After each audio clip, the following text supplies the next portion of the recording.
Son las 9 de la mañana con 27 minutos y vamos a ir a información internacional con las últimas novedades respecto al conflicto en Medio Oriente y el anuncio confirmado ya por el presidente de Estados Unidos, Donald Trump, de una extensión en 3 semanas del alto al fuego de Israel con el Líbano.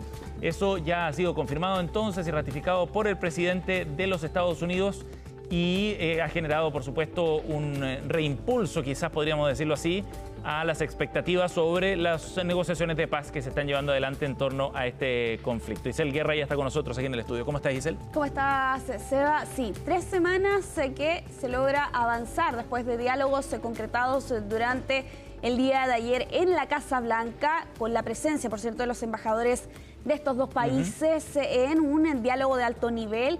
Se repite la fórmula, por cierto, de lo que habíamos visto algunos días atrás, con algunas pequeñas diferencias. En esta oportunidad, esta reunión no fue en el Departamento de Estado, como lo había sido en la primera instancia, ¿no? Y ahora es directamente entonces en la Casa Blanca, en este segundo encuentro bilateral directo, donde también estuvieron presentes, ojo, el vicepresidente J.D. Vance, así como también el secretario de Estado Marco Rubio. Y es precisamente Donald Trump que anuncia este acuerdo entre los dos países donde, ojo, no está involucrado Hezbollah. Incluso aquí Trump plantea la posibilidad de reunirse con los líderes de estos dos países, Netanyahu, así como también el presidente de Líbano, en una jornada donde también se registraron ataques cruzados, Seba, y lo hemos visto también en otras oportunidades, sin ir más lejos. Israel lanzaba un ataque en el sur del Líbano que dejaba a 3 personas fallecidas, y por su parte Hezbollah también lanzaba bombardeos contra el norte de Israel. Aquí vemos un avance, por cierto, en el aspecto diplomático, Seba, para poder conseguir al menos a priori un avance notable respecto del plan original de 10 días de cesar las hostilidades. Pero te diría, Seba, que sigue siendo la mayor piedra de tope la situación con Hezbollah, porque efectivamente hemos visto un cese al fuego temporal, pero no es completo ni es definitivo. Hemos estado hablando de fechas y de periodos, pero no se está hablando aquí directamente de que se estén terminando los bombardeos. No, claro que no. Y eso es lo que genera más preocupación todavía. Sí. Siempre miramos las reacciones también políticas, pero de los mercados que hacen su propia interpretación respecto a lo que está pasando con estas negociaciones. Es una forma de dimensionar también estas noticias.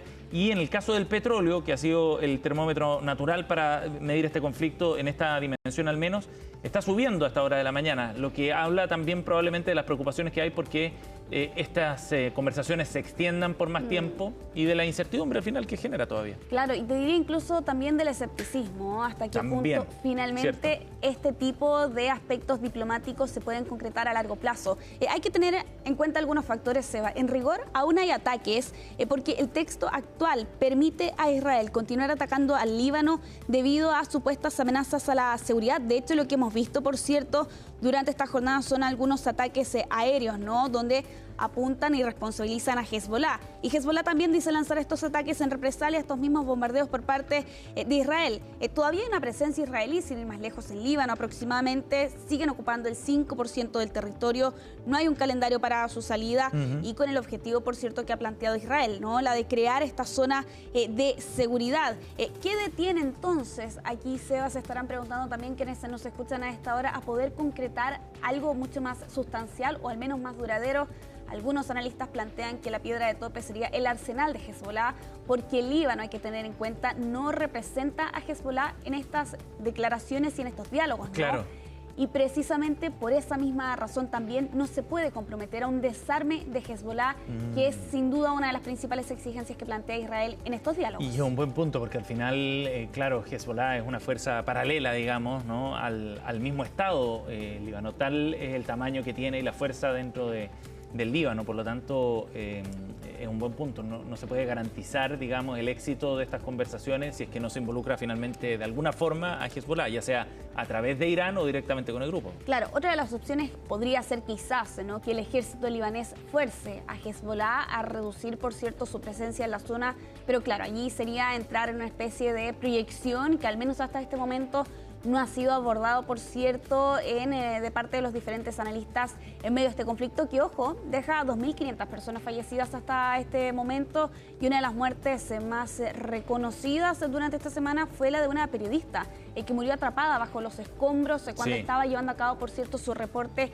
también allí en el sur de Líbano. Vamos a estar actualizando, por cierto, esta información durante esta jornada. Recientemente el Pentágono ha dado allí una conferencia de prensa que les vamos a estar actualizando, por cierto, en los próximos comentarios, pero vamos a avanzar en esta revisión, Seba, con otras materias, particularmente en nuestra región. Javier Milei, el presidente de Argentina, ha anunciado que va a buscar la reelección el próximo año, porque van a haber elecciones presidenciales el 2027 en Argentina. Queda muy poco. Sí.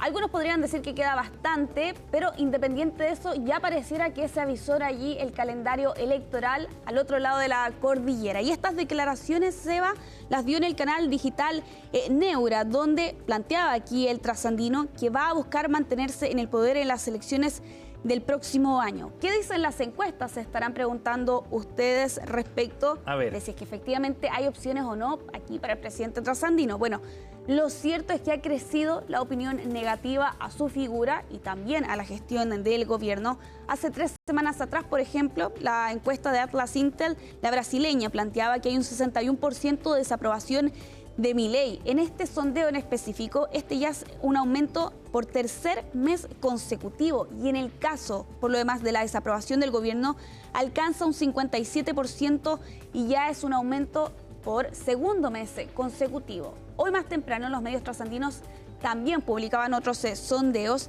y con una pregunta bastante llamativa, Seba. Si las elecciones presidenciales fuesen este domingo, ¿a quién votaría? Aquí no se pregunta por candidatos, se pregunta por partidos y bloques. Y efectivamente, la Libertad Avanza consigue el 29,4%. La primera mayoría en esta encuesta, pero el peronismo consigue el 25,4%. Hay allí, por cierto, un peso del peronismo que aún persiste en el país trasandino. Sí, la distancia es bien estrecha.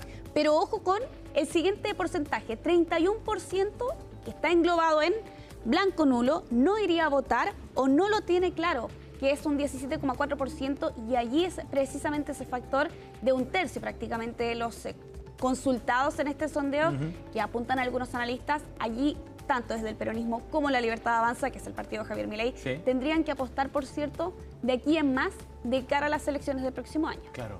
Oye, de todas maneras, bien interesante cómo se va perfilando ya ese proceso de elecciones allá en Argentina.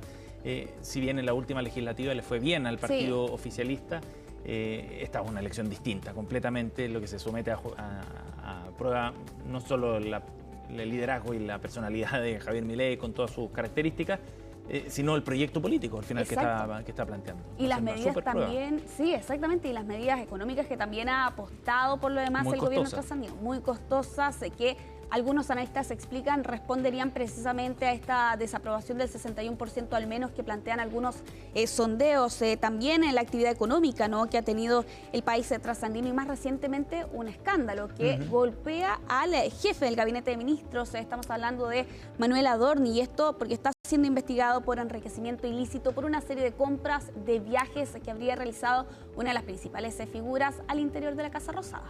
Isel Guerra con la información internacional a esta hora de la mañana. Gracias, Isel. Nos vemos más tarde. Nos vemos.